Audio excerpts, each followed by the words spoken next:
Welcome to 100 Huntley Street on this day of love. I'm Cheryl Weber. And on this day of love, I'm Greg Musselman. I love you, Arlene, my beautiful wife. Hi, Arlene. You know, this is a day that people either love or hate. Like, you know, sometimes people are just done with all the love stuff, especially if it's not working so well in your own life. Yeah, I think it's like anything where, you know, maybe you've had a bad experience at Christmas and you don't want to go through Christmas. But Valentine's Day is that we do celebrate love. And I got to give Arlene one of those Valentine's cards. I like the pop-up cards. You know, you open it, this huge heart comes at her. You've got my heart, my dear. Does she love that? Actually, I don't think she likes pop-up cards, but she's been putting up with it for 34 years. I was going to say, she seems a little more no nonsense than a pop-up card, but I'm sure she appreciates the effort. She appreciates the thought, right?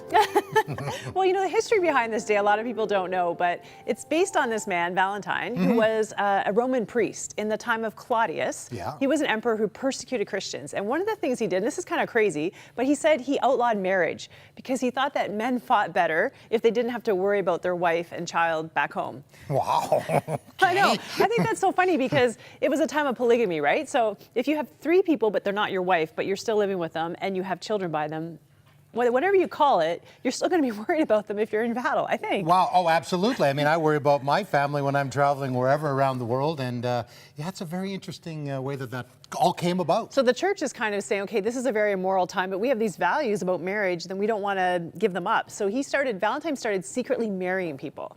And he ended up getting arrested for that. He ended up getting tortured for that. Wow. And there's these, of course, crazy stories. A lot of times when people of faith go into prison, they end up like actually making a difference. And he ended up praying for the daughter of the judge that was going to judge him, and she got healed. And this guy actually became a Christian, but it didn't stop him from being killed. So well, unfortunately, it sounds a lot like my work with Open Doors Canada. Right? I know this is a little depressing for know. Valentine's Day, but he was beaten, stoned, and decapitated. He was actually sentenced to a 3-part murder. But what happens is I haven't seen that on a Valentine's card, by the way. I know. Wow. Maybe that's why we don't share the story. But just before he died, he wrote a letter to the girl that he had prayed for that was healed.